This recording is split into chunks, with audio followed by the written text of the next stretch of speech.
On Arsenal, Colleen, the reports are that you're very, very, very close to signing Riccardo Calafiori. We know what a great season he's had in Serie A.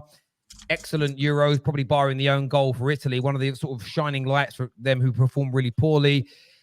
You've beaten Juve, you've beaten Chelsea to his signature that were chasing him. £45 million is reportedly the price you're going to pay. How excited are you about this young Italian joining your ranks next season? Well, to be honest with you, I'm a bit surprised, a little bit, because it looks like Kibio will be on the way out for him to come in, and I guess maybe surprised is the wrong words, but Arteta's not really joking about when he says, we need to have like 10 out of 10, like superstars in every position. Doesn't matter if it's a goalkeeper, defender, anyone can come in and out for whomever, and it's just great to see. I mean, listen, I can't complain, and also he just adds to the ranks that we have the most beautiful squads in the Premier League, if I do say so myself, manager included. But I think it's a really good statement, not just for the way that we want to play, whether he can come in playing at the left back or as a centre back, which I think does provide some nice competition because he's a really top quality player. So no one's guaranteed a starting place, maybe bar one or two, you could say. And that's exactly what I want to see. And listen, we've been challenging for the title 2 seasons in a row now, and you just need to be perfect to even try and pip City to the post, as Liverpool fans will know. So I can't complain. I'm a happy girl. This is why I'm saying I'm not even concerning myself with Chelsea's business. Who cares? Who cares about what they're up to? So it's good stuff. But I think a lot of Arsenal fans will now be looking, saying, okay, we really, really need to address another attacking player coming in. I think a lot of Arsenal fans are looking at, if Bukayo Saka gets injured, and also some are unconvinced about whether Kai can lead the line or whether Gabriel Jesus really can get any sort of form going or go a season without an injury. So I think that's where a lot of Arsenal fans are looking at, but I can't complain about him coming in. How about yourself, Gav? As a fellow Gooner, I mean, and I know you follow Serie A quite closely, so you're probably someone that's got a bit more insight and of watching, because a lot of people, I've seen a few people say this is just like Euros hype, but there's been a lot of talk about Calafiori before the Euros begun, if I'm not mistaken. Yeah, I mean, well, I do follow a bit of Serie A. Bundesliga is more my actual bag. But I have seen a bit of Calafiori. I'm quite excited by it, but as Colin said, we need to be thinking about forward line. I think defensively, adding to what we've already got is a great thing because our defense is pretty strong as it is anyway.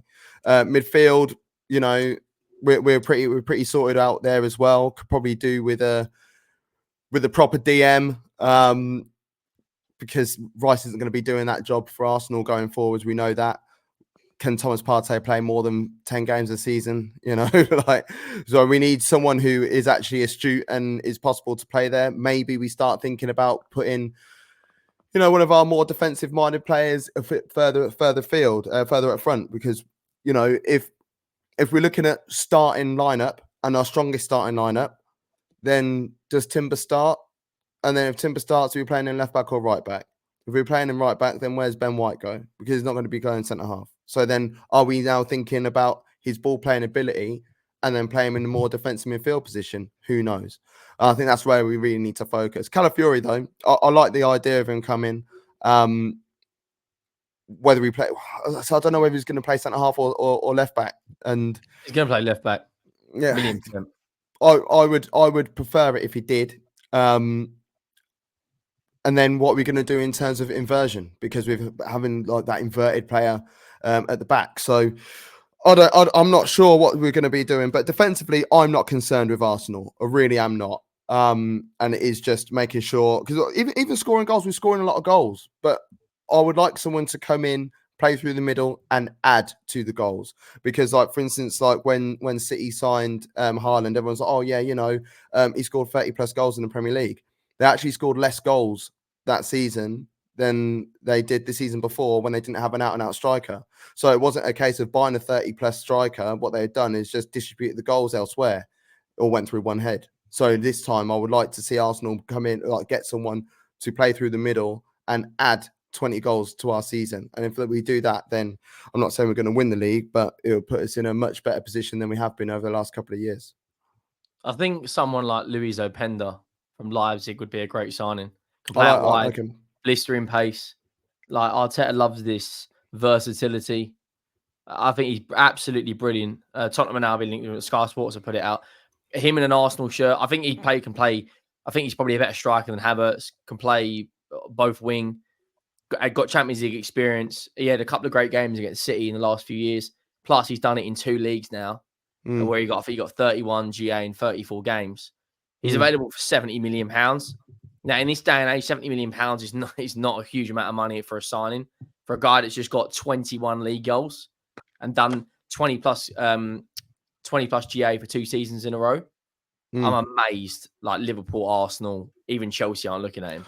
Yeah, his relationship with Sesko last year was brilliant. And I'll tell you what, I feel sorry for Sesko because this Euros, it didn't give him a chance to show off what he can actually do. And we get in major tournaments, we see it go one of 2 ways, don't we? We see the players that are always ranked to do X, Y, Z, and they come in and stink out the place. And there's players that come from, mild obscurity. They show off for 3, 4, maybe even 5 games in the competition, and their price tag goes up, and they go to a bigger club, and they stink out that club.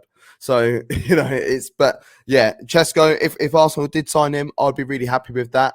But yeah, Openda. Yeah, I do like him. Like all Twitter's going berserk over Eze at the moment. Eze, yeah, but then that's just another person challenging for a position on the left. I feel like a decent striker coming in is almost guaranteed to get a starting position, because Jesus ain't that guy. When he first the season when we signed him, the preseason, you should never get gassed about preseason. I'm aware of that, but that preseason and the first 15 games or so, I was like, boy. And to be honest, a lot of Arsenal fans were, and even rival fans were looking at it going, man, he might be the guy. Yes, his injuries, I understand that, but last season he stunk out the place. He tried to do too hard.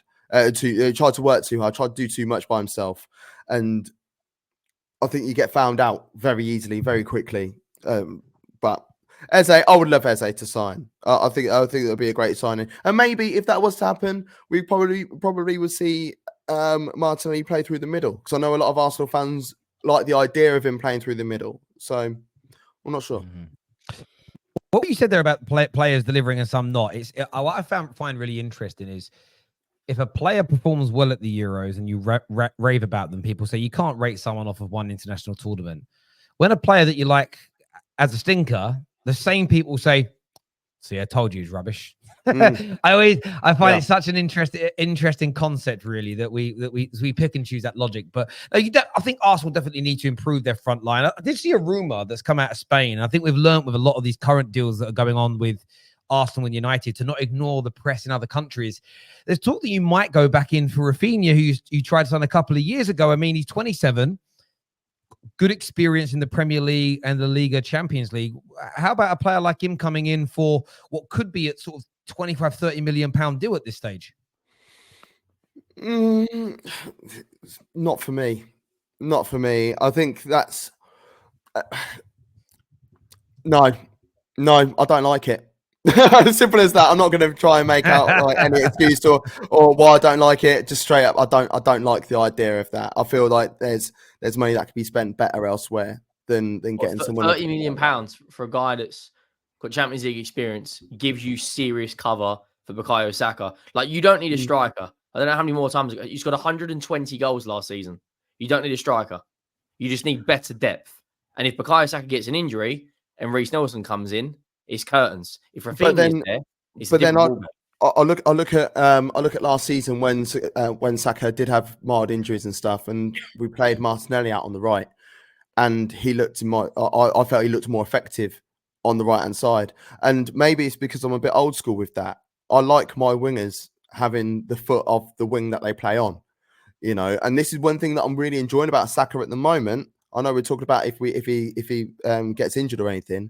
But like, for instance, in the Euros, we saw him running down on the right wing and crossing the ball with his right foot. Everyone's expecting him to cut inside. And it's something that he's been speaking about quite openly about getting his making his right foot stronger. He's been saying that. So I have no issue with that happening, and then play Trossard on the left, because when Trossard has been when he has come in, he's done a great job on the left hand side. So if we're looking for cover for someone like Saka, historically, I said Jared Bowen, but then the price of him now that is an England international, West Ham have been doing bits, obviously not so much last season. His price tag is going to be obscene, because we probably could have picked him up for 25, 30 mil. But now if you want him, you're probably looking at 60 plus, maybe. And he's someone as well that you could play through the middle if necessary as well. I like that idea. But yeah, I feel like Rafinha, if he was to go somewhere, he would want to go somewhere and start week in, week out. He's not going to get that at Arsenal.